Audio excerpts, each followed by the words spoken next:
YouTube, welcome back to the channel. I'm your host TKK and we are back with another video. Guys, this is week 2. I'm trying to produce content at least at the rate of once a week about arcade stuff. So this is going to be a follow-up to the Chewlix video. Just want to use this intro to kind of let you guys know what you can expect.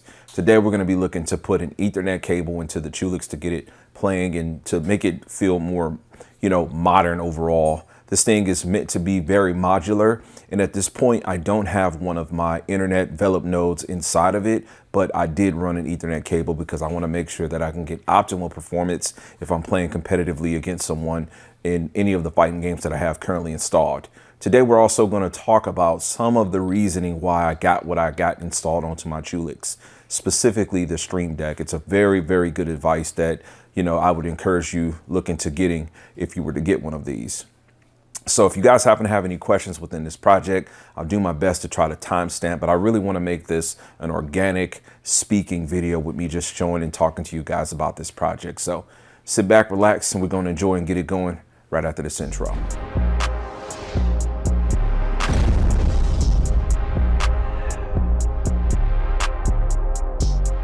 Hey guys, welcome back to the channel. So giving you a quick up down of the unit. Gonna look to get into this back bottom plate right now, which is gonna get us access to all the guts in here. Thumb locks are cool, they are, but you still, within this unit, in my opinion, would want to use the screws that are included. Not a fan of using drills on this type of equipment either, so forgive the slow unwinding, but gets us more talking time. Within this video, what you can expect is for me to go through some of my setup with this Chewlix.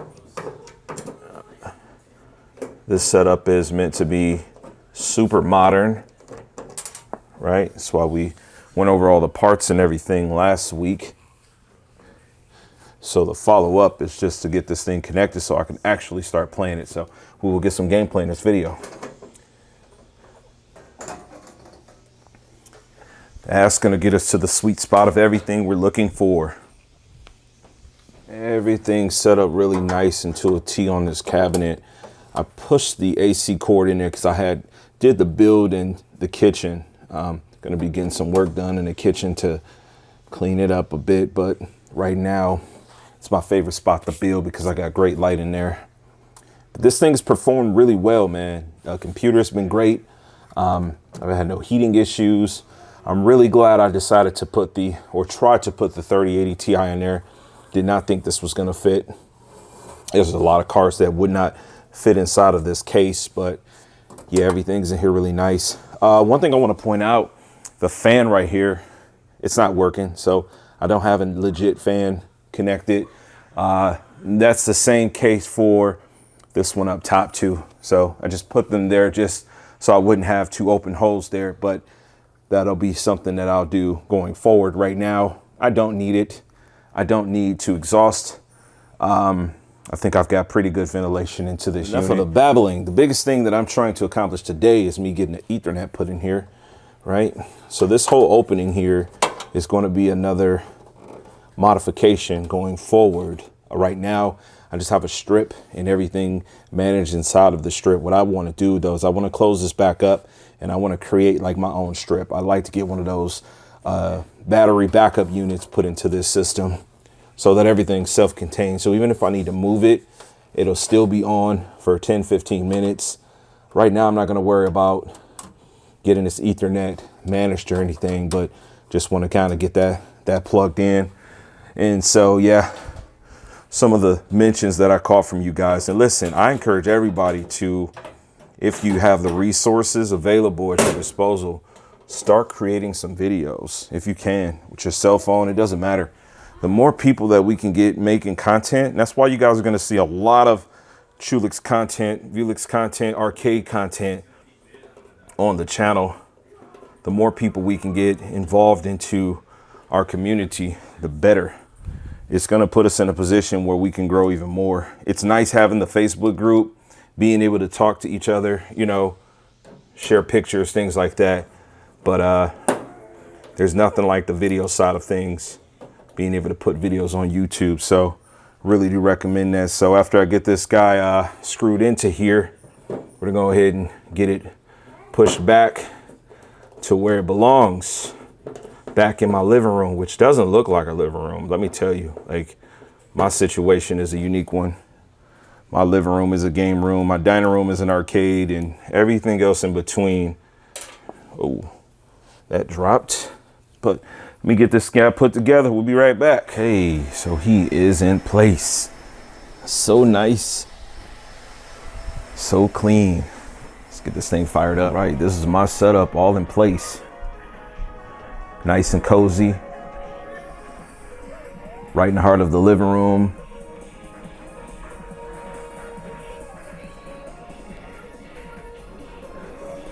I am gonna want to get some lighting throughout here, but performance for everything is on par and where it needs to be.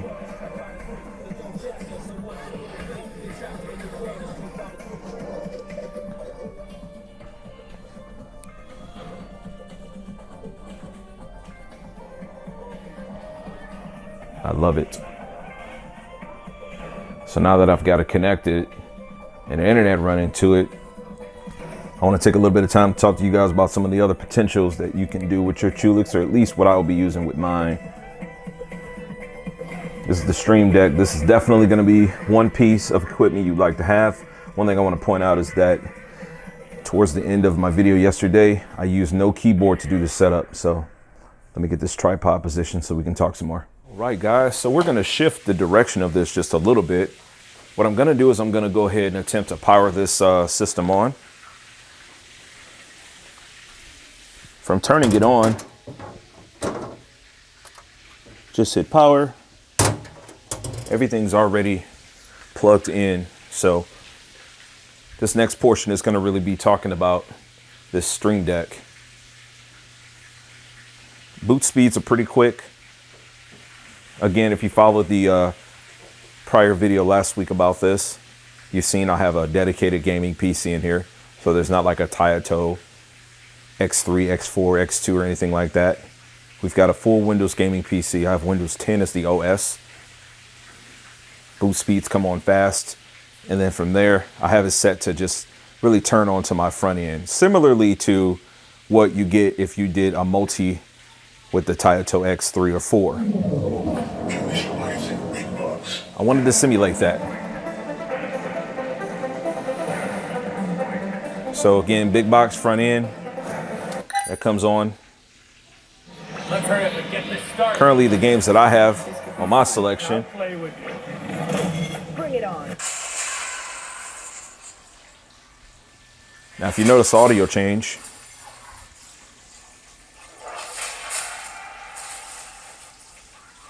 I've adjusted it to come from the speakers, or to not come from the speakers and to go to this Corsair headset, which is an HS60.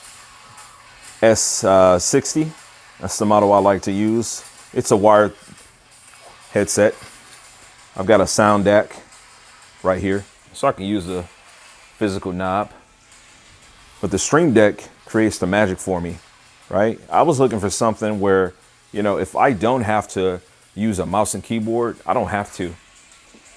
So the Stream Deck is so awesome.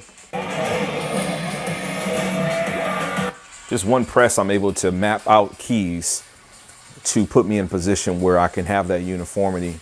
Let me get you a closer look at this. Right, so let me get you a close-up of this thing. So I mentioned it briefly in the first video, how I'm using a Stream Deck. And before I was able to conclude that video, I hadn't figured out exactly what I needed to do to map keys for this functionality here. But the Stream Deck is going to really simplify things for you. And I'm not saying that you have to get this model. This is an XL. So just an overview of my setup. I don't have anything else. This is just a one-player configuration. So my 6 buttons, the start button I'm not even using. I actually have it mapped up here. This would be my start. This is my guide, and this is my back button. And then whatever it would be on a PlayStation would be the same. But again, this is a PC. So the layout is going to be identical to what an Xbox is. So start, guide, and then back, right? That's the layout there. So I didn't need to run wires here and then there. I just wanted things to be clean, so everything there, and this is just for the aesthetic appearance. But I have no extra wireless charging mats or anything like that. The coin mechanism, because I wasn't using this, I completely gutted the Chewlix. I just decided to, hey, put this Stream Deck here, remove the bottom, and then it's magnetized here. The cable is ran there.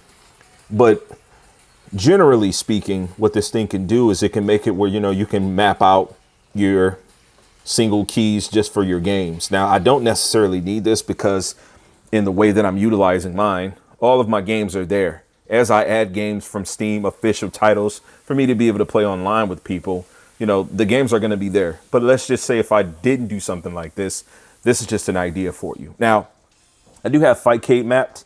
What I'm working on doing is figuring out a way for me to be able to get individual keys for the specific ROMs and emulators, because that's going to be a really big piece of software that would get used on this system. Now, keeping in mind, your average person that has a Vewlix or Chewlix is going to be looking to play like old school titles, guys. Most people are not going to modernize them.